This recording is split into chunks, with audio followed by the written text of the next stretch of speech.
بسم اللہ الرحمن الرحیم۔ گمنام ہیرو کے معزز ناظرین السلام علیکم۔ دوستو لائک ضرور کر دیا کریں، شکریہ۔ آئیے چلتے ہیں کہانی کی طرف۔ اگر وہ ہمیں پہچان کر ہماری اس حماقت سے فائدہ اٹھا کر ہمیں وہیں بٹھائے رکھتا اور ڈاکٹر دمن ہمیں پہچان کر اپنے آدمیوں سے ہمارا گلا کٹوا دیتا تو ہم بے موت مارے گئے تھے۔ اول تو یوں منہ اٹھا کر ہمیں وہاں جانا ہی نہیں چاہیے تھا، کیونکہ اسی طرح میں پہلے بھی مار کھا چکا ہوں۔ اس حماقت کو میں نے دہرا تو دیا، مگر اس الوی سے ملنے کے فوراً بعد ہی مجھے یہ احساس ہوا کہ ہم سے غلطی ہو گئی ہے، ہم پھر مصیبت میں پھنس سکتے تھے۔ یہ بات تمہیں پہلے سوچنا چاہیے تھی۔ تمہیں معلوم تھا کہ تم ڈاکٹر عالیہ سے ملنے جا رہے ہو اور وہ کس کماش کی عورت ہے، اس کا بھی تمہیں علم تھا۔ تم ٹھیک کہتے ہو یار جی، مگر اب شکر کرو کہ ہم کسی چکر میں نہیں پھنس گئے ہیں۔ ہمیں کوئی اور تدبیر سوچنا ہوگی۔ اب مجھے یقین ہے کہ ڈاکٹر عالیہ کی رہائش گاہ کہیں اور ہے۔ تمہیں یاد ہے وہ وردہ کیا کہہ رہی تھی؟ یہی نہ کہ ڈاکٹر دمن ادھر کہیں اسٹار گیٹ کے آس پاس رہتا ہے۔ ابھی نے مجھے یاد دلایا۔ ارے پاگل، تو نے پہلے کیوں یہ بات مجھے نہیں بتائی؟ میں تو بھول ہی گیا تھا، وہ تو واقعی یہی کہہ رہی تھی۔ مجھے اپنی حماقت پر اور زیادہ غصہ آنے لگا۔ آبی کی برہمی برحق تھی۔ وہ گوڈ پنکی یوں ہی شور نہیں مچا رہا تھا۔ تکریم احمد نے اس مرحلے پر مداخلت کرتے ہوئے کہا، آپ مجھے ذرا اس قصے کی تفصیلات بتائیں۔ میرا خیال ہے میں کوئی بہتر تجویز پیش کر سکتا ہوں۔ ہاں، آپ کو اسی لیے میں ادھر لایا تھا بھائی جی۔ یہ کہہ کر میں نے اسے پھر سے اپنی ساری کہانی مختصر الفاظ میں سنا دی۔ حالانکہ بہت سی باتیں میں اسے پہلے بھی بتا چکا تھا، مگر وہ جان بوجھ کر تفصیل پوچھتا تھا۔ وہ کچھ دیر تک خالی نظروں سے مجھے گھورتا رہا، پھر اس کے ذہن میں کوئی بتی سی جل اٹھی۔ چٹکی بجاتے ہوئے بولا، اگر آپ مجھ سے اتفاق کریں تو میں فردوسی بیگم کے ذریعے یہ سارا معاملہ کراچی کے ایک بڑے پولیس افسر کے گوش گزار کر سکتا ہوں۔ وہ کس طرح؟ وہ یوں کہ فردوسی بیگم کی فرم کا جنرل مینیجر عباس نصیر خان کا جگری یار ہے۔ وہ کبھی کبھار فردوسی بیگم کے فلیٹ کے ساتھ والے فلیٹ میں بھی آ ٹھہرتے ہیں۔ وہ جگہ کلب عباس نے کرائے پر لے رکھی ہے۔ بات تو آپ کی ٹھیک ہے، مگر ثبوت ہم کہاں سے لائیں گے؟ آبی نے متوجہ ہوتے ہوئے کہا، ثبوت میں پیش کر دوں گا۔ میں جیسے بھی ہو سکا ڈاکٹر دمن کو پکڑ کر اس فلیٹ میں لے آؤں گا، میں نے بڑے ہی پر اعتماد لہجے میں کہا۔ آبی کی آنکھوں میں چمک پیدا ہونے لگی۔ وہ مسکرا دیا، یوں کہ میری جان میں جان آ گئی۔ اس کی برہمی اور پزمردگی نے مجھے پریشان کر دیا تھا۔ اس نے بڑی دیر بعد ایک دم 2 سگریٹ نکال کر سلگائے جو اس نے مجھے تھمائے۔ وہ اسے جان بوجھ کر گیلا کر چکا تھا۔ پھر میرے منہ پر پھونک رہا ہے، تو ہے ہی اسی قابل۔ کسی دن میں تجھے کوئی یوں ہی نکارا کر کے سڑک پر پھینک جائے گا۔ جس طرح تو اپنے گردے سے محروم ہوا تھا، اسی طرح تیرے باقی پردے بھی بیچ کھائے گا۔ میری تجویز کے بارے میں کیا رائے ہے تمہاری؟ اچھی رائے ہے، اس پر جتنی جلدی عمل ہو سکے کر گزرو، مگر انہیں شناخت کرائے بغیر تم مرحلہ کیسے طے کر سکو گے؟ اس کا بھی میں کوئی نہ کوئی حل ضرور نکال لوں گا۔ اب کی بار میں یہ چاہتا ہوں کہ یہ معاملہ پولیس اور قانون کی نظر میں آ جائے اور ان لوگوں کو عدالت کی طرف سے سزا ملے۔ میں نے یوں ہی سرے راہے ان کو گولی مار دی تو کیا ہوگا؟ وہ مر جائیں گے اور بس، یہ تو کوئی سزا نہ ہوئی۔ وہ تو ہر مصیبت سے محفوظ ہو جائیں گے۔ تو پھر ٹھیک ہے خان جی، آپ ڈاکٹر دمن کو پکڑ کر لائیں، باقی کام میں کر دوں گا۔ میرے پیچھے تو پولیس نہیں لگی ہے۔ ہاں، یہ بہتر رہے گا۔ آپ اب گھر جائیں۔ جی نہیں، وہ کھانے پر ہم سب کا انتظار کر رہی ہوگی۔ وہ تکریم احمد نے ہنستے ہوئے کہا، تو پھر چلیں، پہلے ان کی روٹیاں تو سونگ لیں۔ آبی نے ہری بھری گھاس سے اٹھتے ہوئے کہا۔ یہ کچھ دیر بعد ہم فردوسی بیگم کے فلیٹ میں جا پہنچے۔ اس کا فریج کوکا کولا اور 7 اپ ایسی ٹھنڈی بوتلوں سے اٹا ہوا تھا۔ پہلے تو ہم نے اپنی پیاس بجھائی اور پھر کھانے کا انتظار کرنے لگے۔ کوئی 2:30 بجے تک ہم شکم سیر ہو چکے تھے۔ کھانا فردوسی بیگم نے واقعی بہت عمدہ پکایا تھا اور اس میں بازار کی تیار کردہ کوئی شے نہیں تھی، مگر اس کھانے میں خدا جانے ایسی کیا بات تھی کہ مجھے 4 بجے اپنی طبیعت میں عجیب سی گرانی محسوس ہونے لگی اور پھر کچھ ہی دیر بعد مجھے پیچش نے آ دبایا۔ میرا وہ پیٹ جو ہر قسم کی الا بلا چیزیں ہضم کرتا چلا جاتا تھا۔ اس روز میرا ساتھ چھوڑ گیا۔ تکریم احمد نے مجھے پیچش روکنے کی گولیاں بھی دیں، جو کچھ بھی اس سے گھر پر تتو تمبو ہو سکتا تھا اس نے کیا، مگر 8 بجے تک میری حالت کچھ اتنی خراب ہو گئی کہ میں سمجھا کہ بدن میں ستیا ہی نہیں رہ گئی تھی۔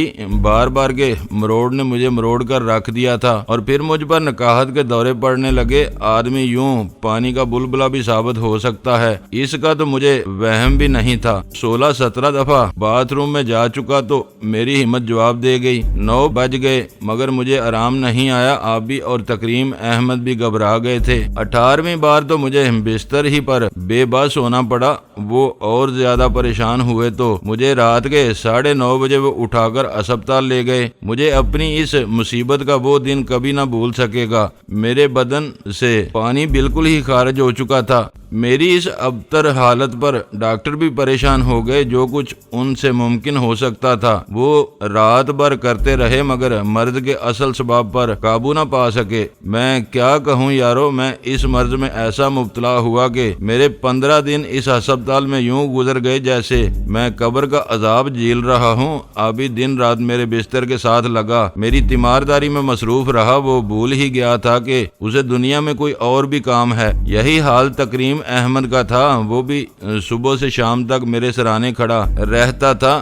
بیچ میں وہ اپنی ضرورتوں کے لیے ادھر ادھر نکلتے تھے، ورنہ ان کے وہ 15 دن میرے ہی گرد گھومتے گزرے۔ ابھی نے میرے علاج پر بے دریغ روپیہ خرچ کیا۔ میرے لیے اس نے ایک بہت عمدہ قسم کا الگ کمرہ لے لیا تھا۔ دن رات وہ ڈاکٹروں کو میرے گرد نچاتا رہا۔ اس نے ایک پل بھی چین سے نہ گزارا۔ اس کا بس نہیں چلتا تھا، ورنہ وہ کسی زندہ آدمی کا پیٹ کا پورا کارخانہ نکال کر میرے لیے سب کچھ کر گزرنے پر آمادہ تھا۔ اس دوران وہ میرے علاج کے سوا کسی بھی اور بات پر توجہ نہ دے سکے۔ نہ انہیں ڈاکٹر دمن یاد رہا نہ ڈاکٹر عالیہ۔ وہ بھول ہی گئے کہ وہ کس لیے کراچی آئے تھے۔ انہیں کچھ یاد تھا تو صرف یہ کہ ان کا یار بستر مرگ پر پڑا ہے اور اس کو وہ ہر قیمت پر موت کے منہ سے چھین لینا چاہتے ہیں۔ 16ویں دن جا کر کہیں میری طبیعت سنبھلی۔ 2 ہفتوں کے بعد وہ پہلا دن تھا کہ میرے معدے نے تھوڑا سا دودھ قبول کیا تھا۔ آبی نے اس روز سارے ہسپتال میں مٹھائی تقسیم کی، مجھے بتائے بغیر۔ وہ اس دوران ہسپتال میں آنے والے نادار مریضوں کو ہزاروں روپے کی دوائیں خرید کر دے چکا تھا۔ وہ ہر ایک سے کہتا تھا کہ میرے بھائی کے لیے دعا کرو، خدا اسے اس کی زندگی مانگو، اور وہ سب مفلس و نادار مریض اس کی آہ و بکا سے متاثر ہو کر، اس کے خلوص کی فراوانی سے متاثر ہو کر اس کے اور میرے حق میں بے تحاشا دعائیں کرتے تھے۔ شاید انہی میں سے کسی کی دعا کا اثر تھا کہ میں بچ گیا اور 16ویں دن میں زندگی کی طرف آہستہ آہستہ لوٹنے لگا تھا۔ کون زندگی پر بھروسہ کر سکتا ہے؟ آدمی کا کاربوریٹر تو کہیں بھی خراب ہو سکتا ہے، کہیں بھی اس کے رنگ پسٹن بیٹھ سکتے ہیں۔ ابھی یہی کہتا تھا، مرض اور اس سے آگے مرگ کے سامنے تو آدمی بالکل ہی بے بس ہے۔ یہ کوئی پستول کی گولی تو نہیں ہے کہ آپ ترا دے کر اس سے بچ سکتے ہیں۔ مرض تو آدمی کو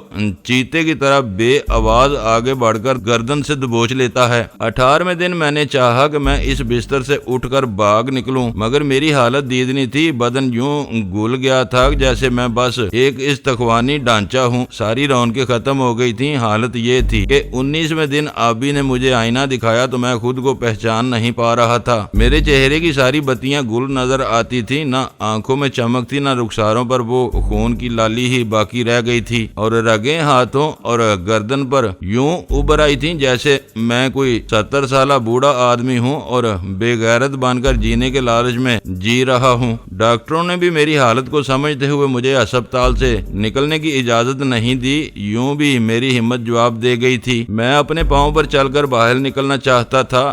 10 دن اور گزر گئے۔ جب میں ہسپتال سے صحت یاب ہو کر نکلا تو معلوم ہوا کہ میں زندگی کے 29 دن موت کی نظر کر آیا ہوں۔ میری صحت تو مجھے واپس مل گئی تھی، مگر بیچ میں سے جو 1 مہینہ مجھ سے چھین گیا تھا وہ مجھے اور آبی کو ہماری منزل سے کئی کڑے کوس دور پھینک گیا تھا۔ اس دوران وہ دونوں کچھ بھی نہ کر سکے، یہاں تک کہ تکریم احمد کو بھی میرے سوا کوئی اور بات نہ سوچ سکی۔ فردوسی بیگم بیچاری الگ پریشان رہی۔ اس کا یہ خیال تھا کہ اس نے جو کھانا پکایا اس میں کوئی غلط چیز داخل ہو گئی تھی۔ بڑی مشکلوں سے میں نے اس کے فلیٹ پر واپس پہنچ کر اسے یقین دلایا کہ میرے دل میں ایسا کوئی وہم نہیں ہے۔ وہی کھانا آبی اور تکریم احمد نے کھایا تھا اور کلیان ہو گئے تھے۔ یہ تو میری اپنی کلیا ہی کچی تھی کہ پھوٹ گئی۔ میں نے اس سے کہہ دیا کہ وہ پشیمان نہ ہو، میری خام پارا تقدیر مجھے یوں ہی رگیدتی رہتی ہے، اس میں کسی دوسرے کا کوئی قصور نہیں ہے۔ وہ میری باتیں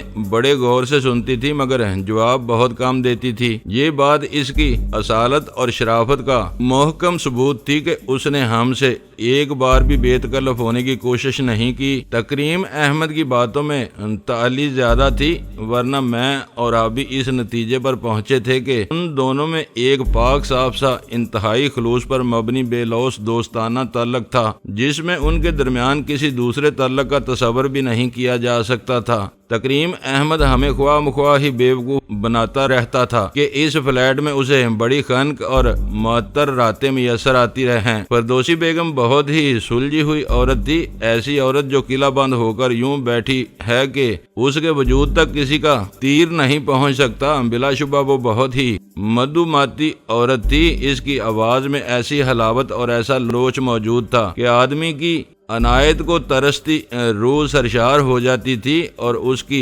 شائستگی کی تو قسم کھائی جا سکتی تھی۔ اس نے ایک بار بھی ہمیں بھائی کہہ کر مخاطب نہیں کیا، مگر ہمارا احترام اس نے بھائیوں سے بھی زیادہ کیا۔ اس ایسی کردار کی بالا حصار عورت میں نے زندگی میں بہت کم دیکھی ہے۔ تکریم احمد بھی کوئی اچھا آدمی نہیں تھا۔ اگر وہ کسی قسم کے شہدے پن کا مظاہرہ کرتا تو میرا خیال ہے وہ اسے دوسرے ہی لمحے فلیٹ سے باہر نکال دیتی۔ ان دونوں میں کوئی ایسی ہی قدر مشترک تھی اور وہ اپنی اپنی حدود کا کچھ ایسا ہی احترام کرتے تھے کہ ان کو ایک دوسرے سے اتنی محبت ہونے کے باوجود ان کے درمیان موجود جنگلہ جوں کا توں قائم تھا۔ اور آبی کا یہ کہنا تھا کہ وہ انجیل کی آیت پر صحیح معنوں پر عمل کر رہے ہیں۔ میں فلیٹ پر پہنچ کر بھی 4-5 دن تک کسی طرف توجہ نہ دے سکا۔ میرے کل پرزے شاید پوری طرح پھر سے کام کرنے لگے تھے یا پھر وہ لوگ مجھے غذائیں ہی اچھی دے رہے تھے اور فردوسی بیگم کچھ ایسے جی جان سے میری خدمت کر رہی تھی کہ 5-6 دن میں میری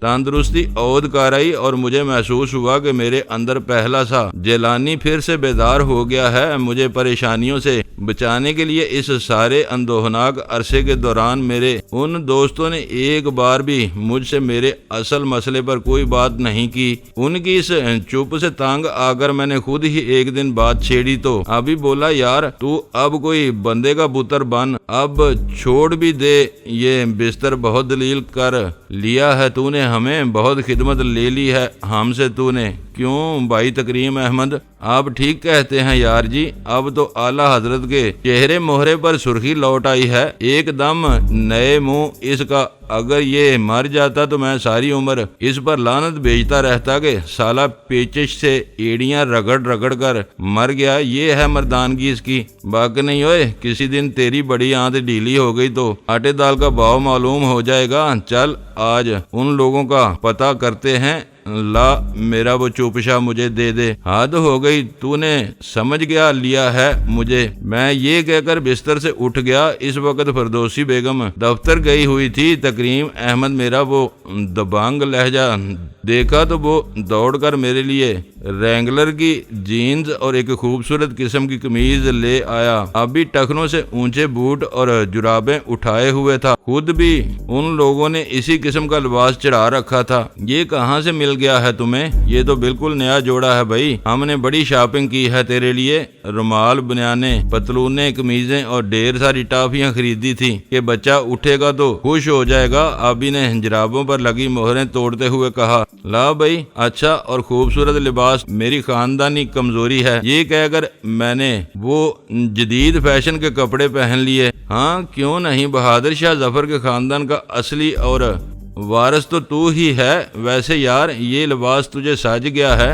اب تو بندے کا پتر نظر آ رہا ہے۔ آبی نے میرے چاروں طرف گھوم کر مجھے غور سے دیکھتے ہوئے کہا۔ تکریم احمد ہنس دیا، بولا اب کدھر کے ارادے ہیں؟ اس قربان الوی کا پتہ کرتے ہیں، میرا خیال ہے اس عرصے میں آپ لوگوں نے ڈاکٹر دمن کو بھی ڈھونڈ نکالا ہوگا۔ ہاں کیوں نہیں بچے، تو نے تو ہمارے ہوش کے طور ہی اڑا دیے تھے، ہمیں کسی طرف دیکھنے کی مہلت ہی تو نے نہیں دی۔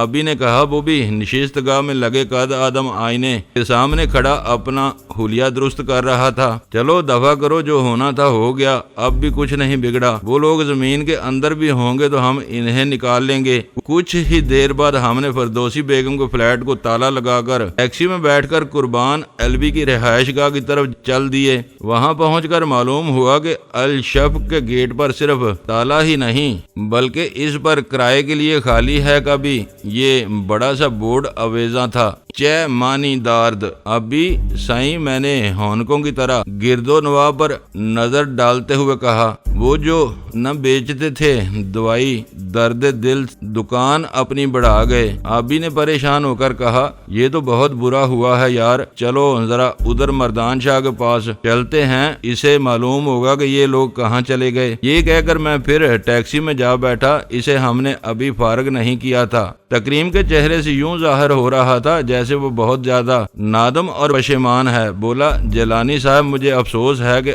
آپ کی بیماری کے دوران میں ان لوگوں پر نگاہ نہ رکھ سکا۔ ہاں سائیں، ہم سے واقعی بہت بڑی غلطی ہو گئی ہے، مجھے ڈر ہے کہ لوگ پھر اپنا بستر گول کر گئے ہیں۔ ابھی نے کہا۔ وہ بھی بہت زیادہ پریشان نظر آ رہا تھا۔ جب وہ کسی کو جناب کے بجائے سائیں کہہ کر مخاطب کرتا تھا تو مجھے بے ساختہ ہنسی آ جاتی تھی۔ گاڑی ہم نے مردان شاہ کے ہوٹل کے سامنے جا کر کھڑی کر دی۔ وہ اس وقت کاؤنٹر پر موجود تھا اور خود چائے بنا رہا تھا۔ ہوٹل کے اندر باہر کرسیوں پر کلی کباڑی قسم کے بے شمار لوگ بیٹھے وقت کو دھکا دے رہے تھے۔ ہمیں ٹیکسی سے اترتے دیکھ کر مردان شاہ نے کیتلی اپنے ملازم کے حوالے کی اور تیزی سے باہر نکل آیا۔ آؤ سائیں آؤ، آج میں کیسے یاد آ گیا آپ کو۔ اور اوے لڑکے، تو ذرا گاہکوں کا دھیان رکھ، میں اندر جا رہا ہوں۔ وہ ہمیں ساتھ لے کر گاہکوں کی بھیڑ میں سے گزرتا ہوا اپنے کیبن میں جا پہنچا۔ جاتے ہی اس نے بتیاں بھی جلا دی اور پنکھا بھی چلا دیا۔ یہ آپ کو کیا ہو گیا ہے بھائی جی؟ کچھ بیمار شمار رہے ہو؟ اپنے چھوٹے سے فریج میں سے اس نے سوڈے کی 3 بوتلیں نکال کر ہمارے سامنے رکھ دیں۔ وہ میرے چہرے کو بڑے غور سے دیکھ رہا تھا۔ یہی تو مصیبت رہی ہے شاہ جی، میں اسپتال میں رہا ہوں، پورا مہینہ ادھر ہی گزرا۔ اچھا، مجھے تو کسی نے بتایا ہی نہیں، آپ ہی ادھر آ جاتے۔ بھائی میں آدمی کا دارو ہوتا ہے، اسی لیے تو آئے ہیں۔ یار جی کچھ پتہ بھی ہے کہ وہ قربان الوی کہاں چھپا ہے؟ اس کا بنگلہ تو خالی پڑا ہے۔ میں نے بوتل اٹھاتے ہوئے کہا، وہ بڑکی ہوئی پیاز کے لیے اکسیر ثابت ہو سکتی تھی۔ وہ بنگلہ تو چوتھے روز ہی خالی ہو گیا تھا۔ میرے بھتیجے کو دوسرے 7 آدمیوں سمیت وہ اسی رات ہوائی جہاز میں بٹھا کر جدہ لے گئے تھے۔ چوتھے روز قربان الوی صاحب بھی وہاں جا پہنچے اور اب تک وہاں ہی ہیں۔ اچھا، اب کہاں ہے آپ کا بھتیجا؟ اس کا نصیب ہی خراب تھا یار جی، جدہ پہنچنے کے بعد دوسرے ہی دن وہ بیمار پڑ گیا۔ اس کے پیٹ میں ایسا درد اٹھا کہ اسے ایجنٹ کا آدمی ایک اسپتال میں لے گیا۔ وہاں جا کر معلوم ہوا کہ اس کو پتے کا درد ہے۔ علاج کے لیے ان لوگوں نے اسی روز اس کا آپریشن کر دیا اور وہ بیچارہ 15 دن بستر پر پڑا رہا جب تک اس کا زخم ٹھیک ہو چکا تھا۔ مگر جب اس نے نوکری پر حاضری کی کوشش کی تو ڈاکٹر نے اسے انفٹ کر دیا کہ وہ کوئی سخت محنت مزدوری کا کام نہیں کر سکتا تھا، زخم کھل جانے کا خطرہ تھا۔ ڈاکٹر نے جمیل کو یہی بتایا۔ قربان الوی کا خدا بھلا کرے، اس نے جمیل کو 50,000 روپیہ دے کر 4 ہفتے بعد کراچی بھیج دیا، مگر اس کی صحت ٹھیک نہیں ہے۔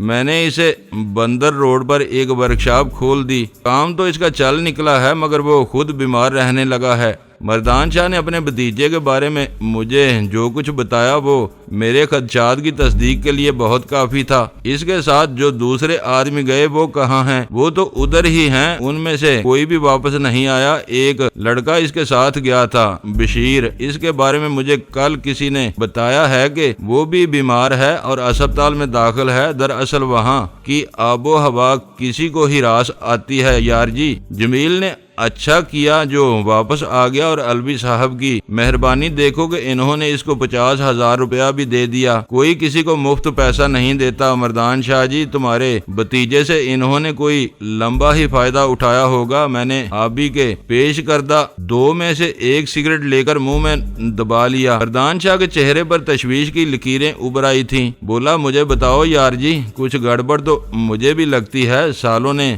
لڑکے کو داغی کر کے بھیج دیا، روپیہ بھی ساتھ کر دیا، پر اصل وجہ مجھے معلوم ہونی چاہیے۔ تمہیں وجہ معلوم ہو گئی تو تم بہت دکھی ہو جاؤ گے۔ مردان شاہ مجھے یہ بتاؤ کہ اس ڈاکٹر دومن کے بارے میں تمہیں کچھ معلوم ہوا ہے؟ نہیں، ان کا تو پھر میں نے کسی سے ذکر ہی نہیں سنا۔ ہمارے ساتھ چلو مردان شاہ، ہم تمہارے بھتیجے کو ابھی دیکھنا چاہتے ہیں۔ ان لوگوں نے اس کی زندگی برباد کر دی ہے، میں نے کرسی سے اٹھتے ہوئے کہا۔ مجھے اپنی بے پناہ اذیتوں کا زمانہ یاد آنے لگا تھا۔ وہ لمحہ میرے ذہن میں پھر سے گزرنے لگا تھا جب ان بیڑیوں کے دانت میرے بدن میں پہلی بار دھنسے تھے۔ ان کے نشتر کی کاٹ مجھے یاد آ گئی تھی اور میرا خون پھر سے کھولنے لگا تھا۔ وہ لوگ ابھی تک اپنی مکروہ تجارت جاری رکھے ہوئے تھے اور میں ایسا بے غیرت تھا کہ ابھی تک جی رہا تھا، حالانکہ میں نے اپنے لہو کی قسم کھا رکھی تھی کہ میں انہیں مہلت ملتے ہی صفحہ ہستی سے نیست و نابود کر دوں گا۔ میں نرگے میں آئے ہوئے زخمی وحشی کی طرح سر جھٹک کر کرسی سے اٹھ گیا۔ میرے ذہن میں پھر ایک سرخ آندھی چلنے لگی تھی۔ احتیاط، صبر اور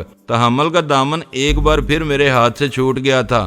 ابھی کہتا تھا کہ مجھے اسی روز قربان الوی سے بات کر لینی چاہیے تھی۔ خدا جانے میں کیوں اس کی دہلیز سے چپ چاپ اتر آیا تھا۔ میرے وہ 13 تیزی کے دن ابھی تک ختم نہیں ہوئے تھے۔ ابھی میرے چہرے کی اس کیفیت کو رموز سمجھتا تھا، وہ بھی میرے ساتھ ہی اٹھ گیا، یوں کہ کرسی اس نے اپنے پیچھے بڑے غضبناک انداز سے گرا دی۔ مردان شاہ ہمارے اس رویے سے کچھ نہ سمجھتے ہوئے بولا، یہ کیا قصہ ہے یار جی، تم تو بڑک ہی اٹھے ہو۔ بات ہی کچھ ایسی ہے مردان شاہ، وہ تیرا بھتیجا نہیں، ہمارا بھی بھتیجا ہے۔ وہ اسے لوٹ کر برباد کر چکے ہیں اور تجھے ابھی تک خبر نہیں ہوئی۔ مجھے کچھ بتاتے تو ہو نہیں، خواہ مخواہ تم میری جان نکال رہے ہو۔ ڈاکٹر نے جمیل کو دیکھ لیا تو پھر تجھے معلوم ہو جائے گا مردان شاہ کہ ہوا کیا ہے۔ میں اسے اپنے ساتھ کھینچتا ہوا باہر سڑک پر نکلا۔ آبی نے ٹیکسی روکی اور ہم بندر روڈ پر جا پہنچے۔ جمیل ورکشاپ میں موجود تھا۔ مردان شاہ کو دیکھ کر وہ کام چھوڑ کر سڑک پر آ گیا۔ یہ میرے دوست ہیں بیٹے، تمہیں ہم کسی ڈاکٹر کے پاس لے جا رہے ہیں، تیری صحت کے بارے میں یہ بھی بہت فکر مند ہیں۔ مردان شاہ نے علیگ سلیگ کے بعد اسے اپنے آمد کا مقصد بتایا۔ وہ کچھ حیران سا ہو کر ہمیں یوں دیکھنے لگا جیسے وہ ہمیں پہچان لینے کی کوشش کر رہا ہو۔ کیا ہوا ہے میری صحت کو چاچا؟ میں تو بھلا چنگا ہوں یار، تو اپنے یہ کپڑے بدل کر ہمارے ساتھ چل، تیرا ڈاکٹر کے پاس جانا بہت ضروری ہے۔ جا یہ وردی بدلا۔ وہ انہی قدموں دکان کے اندر گیا اور اپنے دونوں شاگردوں کو ضروری ہدایتیں دیتا ہوا کپڑے بدل کر ہمارے پاس آ بیٹھا۔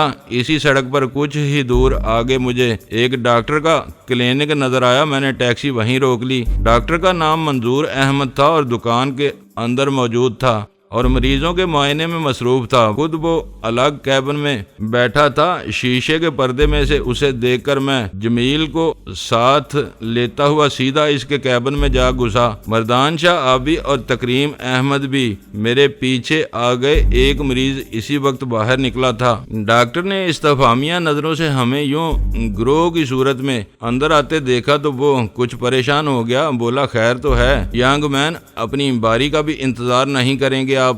آبی نے جیب سے 100 کا نوٹ نکال کر اس کے سامنے رکھ دیا۔ بہت جلدی ہے ڈاکٹر صاحب، اس لڑکے کا ہم ابھی معائنہ کروانا چاہتے ہیں، ہمیں بتائیں کہ اس کے پیٹ کے اس آپریشن کا کیا مطلب ہے۔ جمیل کا دامن بنیان سمیت اٹھا کر آبی نے ڈاکٹر کو اس کا پیٹ دکھا دیا۔ کیا مطلب؟ یہ میں باقاعدہ معائنے کے بغیر نہیں کہہ سکوں گا۔ تو پھر اسے آپ ابھی دیکھیں، یہ بہت ضروری ہے۔ کیا اپینڈکس سائٹس کا آپریشن ہے یا کچھ اور بات ہے؟ مریض کو تو معلوم ہوگا۔ جی نہیں، یہ بے ہوش تھا، اسے کیا پتا اس کے جسم کے کس پردے پر نشتر چلا ہے۔ آپ کی فیس حاضر ہے، ہم دگنی فیس دیں گے۔ آبی کی یہ بات سن کر ڈاکٹر اٹھا اور جمیل کو پہلو کے کمرے میں لے گیا۔ کوئی 15 منٹ بعد بالکل خاموش بیٹھے سگریٹ پھونکتے رہے۔ مردان شاہ ہمارے چہرے پر پھیلی وحشت دیکھ رہا تھا، ہم سے بات کرتے بھی ڈرتا تھا۔ ہزاروں وسوسے اس کے دل میں اٹھتے ہوں گے، اس کے وجود کے سارے ہی پمن گئیوں پیس گئے۔ اس کی سمجھ میں کچھ نہیں آ رہا تھا کہ ہم اس کے بھتیجے کی صحت کے بارے میں اتنے فکر مند کیوں ہو رہے ہیں۔ مجھے اور آبی کو یقین تھا کہ بد نصیب کے ساتھ بھی وہی کچھ ہو چکا ہے جو میرے ساتھ اور میری بدبخت بہن آسیہ پر گزر چکا تھا۔ مردان شاہ کے ہاتھ پر ایک جلی سی تھی، وہ بھی اس کی لکیروں میں زاد میں آ گئی تھی۔ ان 20 منٹوں نے اپنی ذہنی اذیت سے جان چھڑانے کے لیے 10 سگریٹ پھونک ڈالے تھے کہ ان کو آدھے آدھے مسل کر اس نے راکدان میں جمع کیے۔ تکریم احمد بالکل خاموش رہا، خالی خالی نظروں سے وہ کیبر میں لٹکے بدن کے رموز واضح کرتے ہوئے اشتہاروں کو دیکھتا رہا۔ اسے چوٹ کا ابھی تک صحیح اندازہ نہ ہو سکا تھا، اگرچہ ہم بہت کچھ بتا چکے تھے، مگر میرا یہ خیال ہے کہ اس فریب کی سنگینی کا احساس وہ نہیں کر سکا تھا۔ ڈاکٹر جب باہر آیا تو وہ کسی قطعی نتیجے پر پہنچ چکا تھا۔ بولا، آپ کا کیا خیال ہے یہ آپریشن کس لیے کیا گیا تھا؟ یہ لڑکا تو کچھ نہیں بتاتا۔ یہ کہہ کر وہ بڑے اطمینان سے کرسی پر بیٹھ کر سگریٹ سلگانے لگا۔ اسی لیے تو ہم آپ کے پاس آئے ہیں ڈاکٹر، ہمیں کسی قطعی نتیجے پر پہنچنا ہے۔ ہمیں یقین ہے کہ یہ پتے کا آپریشن نہیں تھا۔ میں نے میز پر کوہنیاں ٹکاتے ہوئے کہا، ہاں آپ ٹھیک کہتے ہیں، اس جوان کا دایاں گردہ نکال لیا گیا ہے۔ یہ بات سنتے ہی مردان شاہ کی عقل اکسا ہو گئی، میز پر ہاتھ مار کر بولا، یہ کیسے ہو سکتا ہے ڈاکٹر جی؟ اس کا گردہ خراب ہوتا تو وہ اسے ویزا نہ دیتے۔ میں کیا کہہ سکتا ہوں جناب، یہ تو آپ جانے اور آپ کا ڈاکٹر۔ تھینک یو ڈاکٹر، ہم یہی معلوم کرنا چاہتے تھے، کیا اس کا زخم مندمل ہو چکا ہے؟ نہیں، کوئی خرابی رہ گئی ہے، اس کے نائزے سے کچھ مواد خارج ہو رہا ہے، وہ غالباً اس زخم کی سوزش ہے۔ ابھی تک اس کا درد بھی پوری طرح دور نہیں ہوا۔ کیا یہ صحیح ہے جیلے؟ ہاں چاچا، کبھی کبھی یہاں ٹیسیں اٹھتی ہیں، مگر میں اسے دبا ہی جاتا ہوں۔ آپ اس کا علاج کریں ڈاکٹر، جتنے بھی پیسوں کی ضرورت ہوگی ہم دیں گے۔ یہ 500 تو ابھی رکھ لیں، تم ابھی ادھر ہی بیٹھو۔ مردان شاہ اپنے اس بھتیجے کے ساتھ اور ان سے دوا لے کر واپس آؤ، ہم شام کو تمہیں ہوٹل میں ملیں گے۔ مردان شاہ میری یہ بات سن کر اور میرے ہاتھ سے نکل کر ڈاکٹر کے ہاتھوں میں جاتے 500 روپے کے نوٹ دیکھ کر حیرت زدہ رہ گیا۔ بولا، یارو تم کیوں اتنی تکلیف کرتے ہو؟ میں اس کے علاج کے پیسے خود دوں گا۔ کوئی بات نہیں مردان شاہ، یہ ہمارا بھی بھتیجا لگتا ہے۔ اچھا، خدا حافظ۔ یہ کہہ کر میں نے آبی اور تکریم احمد کو اپنے ساتھ لیا اور اسی وقت سڑک پر پہنچ کر ہم ایک ٹیکسی میں بیٹھ گئے۔ تکریم احمد وہ 2 آدمی جو آپ کے جاننے والے تھے غائب ہو گئے۔ زخمی ہونے کے بعد ان کا کچھ پتہ چلا آپ کو؟ ہاں، وہ تو میں آپ کو بتانا ہی بھول گیا، وہ ادھر جناح ہسپتال میں ہیں۔ دونوں کی ٹانگوں پر پلستر چڑھا ہوا ہے اور ان دونوں کے پیٹ پر بھی پٹیاں بندھی ہیں۔ میں تو بتانا ہی بھول گیا، کوئی 10 دن بعد ان کے بارے میں ہسپتال والوں نے فردوسی بیگم کو اطلاع دی تھی۔ کیا مطلب ہے آپ کا؟ کیا وہ 10 دن بعد ہسپتال پہنچے تھے؟ ہاں، انہوں نے بتایا تھا کہ وہ کسی اور ہسپتال میں زیر علاج رہے ہیں، مگر وہ اس کا نام نہیں بتا سکتے، انہیں کچھ خبر ہی نہیں ہے۔ کوئی ڈاکٹر تھا وہاں، اس کا بھی نام وہ نہیں بتا سکے، اسی نے ان کا علاج کیا تھا۔ اس ڈاکٹر نے انہیں بتایا تھا کہ ان کے پیٹ پھٹے ہوئے تھے، حادثے کی وجہ سے وہ سب کچھ ہو گیا تھا، ان سے ہمیں ملوا سکتے ہیں آپ؟ ہاں کیوں نہیں، اب تو وہ بیساکھیوں پر چل پھر بھی لیتے ہیں، ان کے پیٹ کے زخم تو بالکل ٹھیک ہو چکے ہیں، البتہ ٹانگوں کے پلستر ابھی شاید 1 ماہ تک نہ اتر سکیں، تو پھر چلیں ہمیں ان کے پاس لے چلیں۔ ہاں کیوں نہیں، مگر ان سے مل کر کیا کریں گے آپ؟ چلیں تو صحیح، یہ کہہ کر میں نے ڈرائیور کو جناح اسپتال کی طرف چلنے کے لیے کہا۔ کچھ ہی دیر بعد ہم ان بد نصیبوں کے سامنے بیٹھے تھے جن میں سے ایک کا نام وہاب تھا اور دوسرے کا عارف۔